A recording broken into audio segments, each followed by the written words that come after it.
Alrighty, you all, we're gonna make this one quick. We are gonna go over practice questions for real estate practice, which is fair housing laws, okay? Alrighty, which of the following best terms describe the practice of encouraging owners to move from an area due to minorities moving in, making the neighborhood more integrated? B, blockbusting, because blockbusting is encouraging owners to move due to integration. Steering is directing buyers to areas based on their ethnicity. Redlining is refusing to make loans based on the ethnicity of the area, and puffing is over exaggerating the property. A broker found a ready, willing, and able minority who offered full price for a house. The seller refused to sell because the buyer was a minority. The broker could legally do all of the following except D, show the property to non-minorities, because we know that that is illegal. Which of the following acts will be permitted under the 1968 Federal Fair Housing Act? C, not renting a house to someone because they have poor credit history. It says credit C is a valid reason for refusing a tenant. So we can deny. Which of the following will be exempt under the Federal Fair Housing Law of 1968? B, an individual selling a personal residence who does not discriminate in advertising. An owner who does not use a broker and does not discriminate in advertising is exempt. Under the Federal Fair Housing Law, which of the following qualifies as a protected class under the definition of familial status? C, a child under the age of 18, because a child under 18 living with a parent, guardian, or designee falls under the familial status protection. If the owner tells the licensee not to show the property to minorities, which of the following statements best describe the obligations of the agent? C, inform the owner that the licensee cannot legally accept the listing. Under the Federal Fair Housing Law, which of the following items qualifies as a handicap? B, a person who is mentally or physically handicapped. In advertising for prospects, all of the following terms could be used except D, national origin, because national origin is a protected class under the fair housing and is illegal to be used in advertising. Which of the following transaction is exempt from the requirements of Federal Fair Housing Act? C, an owner renting one room in an owner-occupied residence.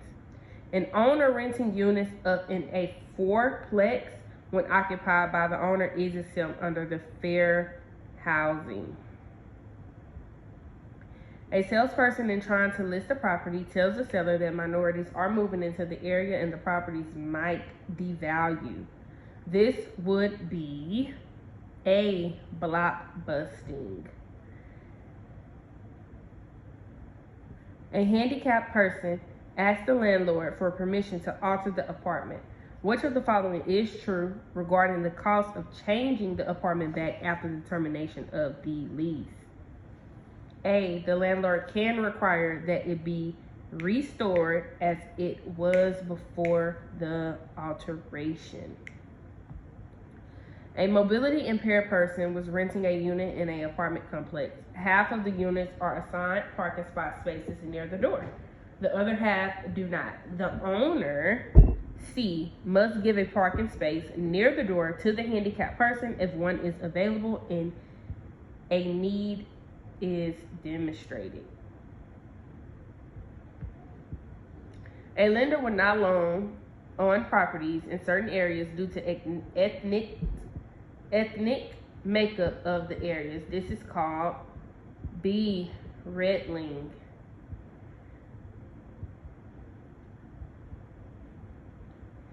The 1968 Civil Rights Act allows the assigning of a salesperson to which of the following?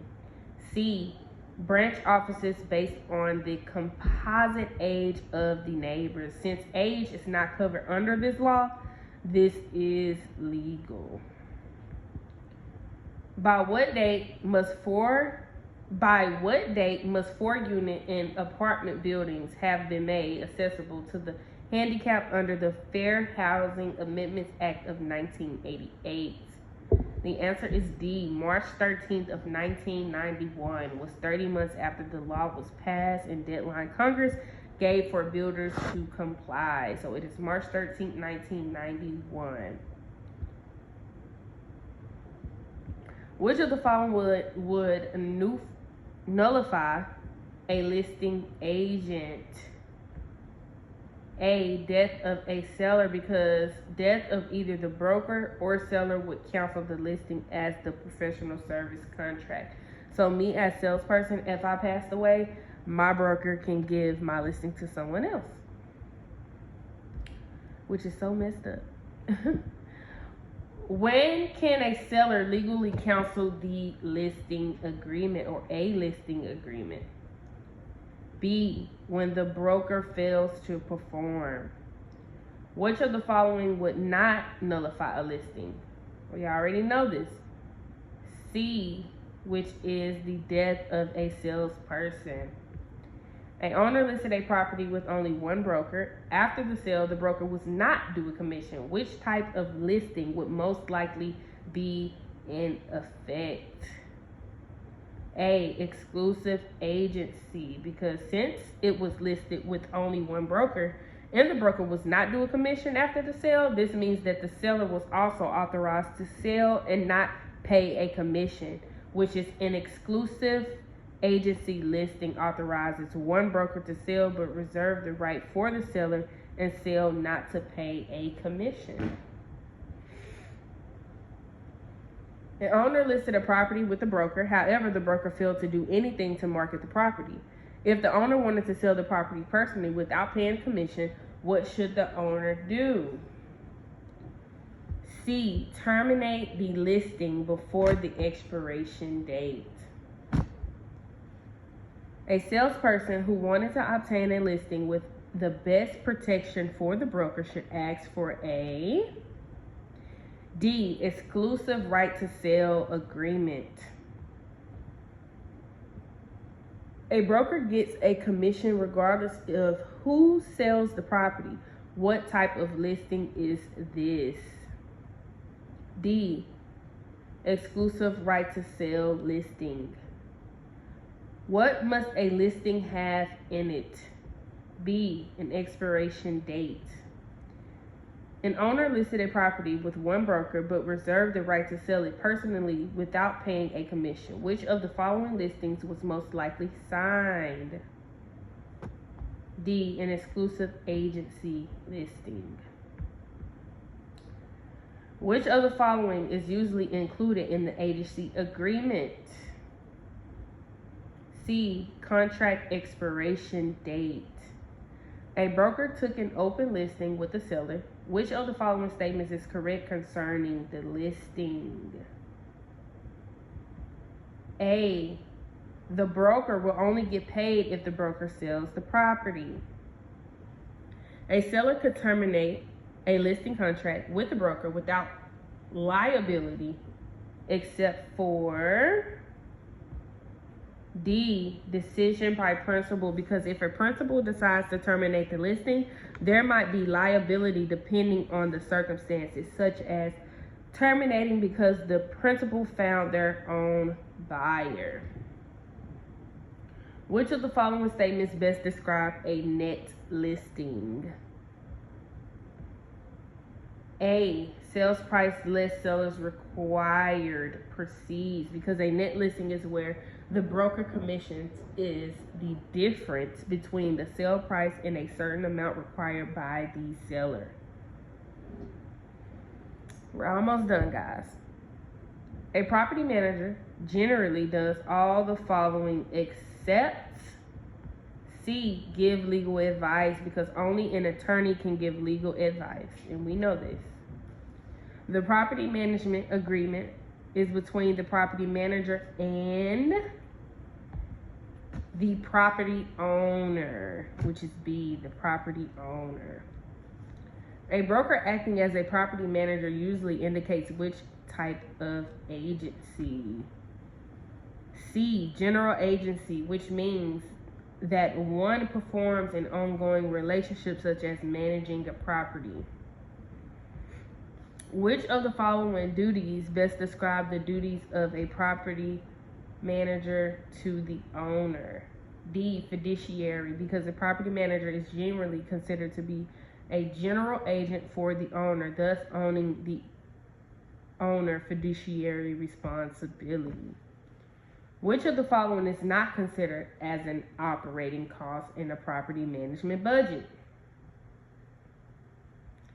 C, vacancy and lost rent, because vacancies and lost rents are considered an adjustment to income. It is not cost since never one had the money to spend.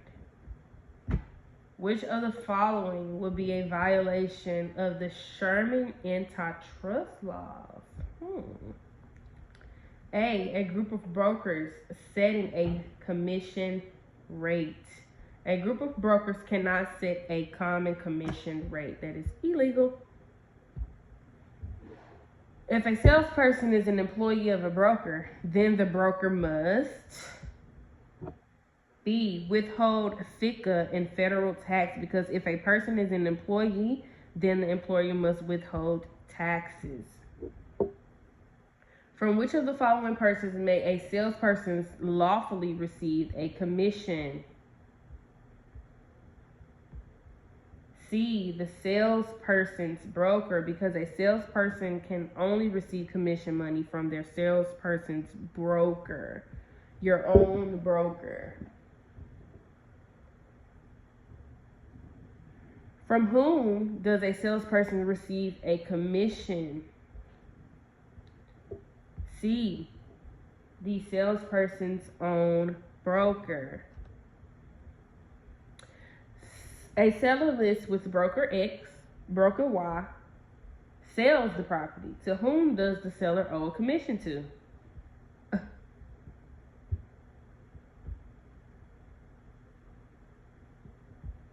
The answer is A, broker X, because the seller only owes the commission money to their own listing broker, X, who would then turn pay the selling broker Y.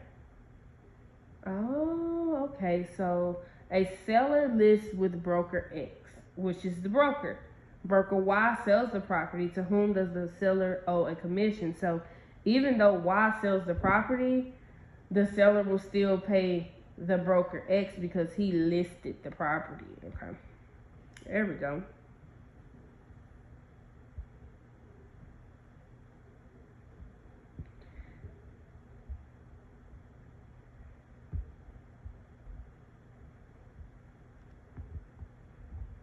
A home sold for $23,000. The buyers paid a closing cost of 6% and taxes and insurance of $299. Upon what price was the commission rate computed? A, $23,000, because the commission is usually figured as a percentage of sales price. AAA Realty had a listing with the seller. BVT Realty sold the property as a sub agent for the seller. Salesperson K was a salesperson of AAA Realty, and salesperson R was a salesperson of BVT Realty. Who is the commission paid to?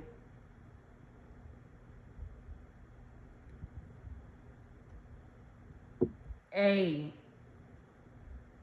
the broker of AAA Realty, because the seller always pays the entire commission to the listing broker. Okay, the listing broker.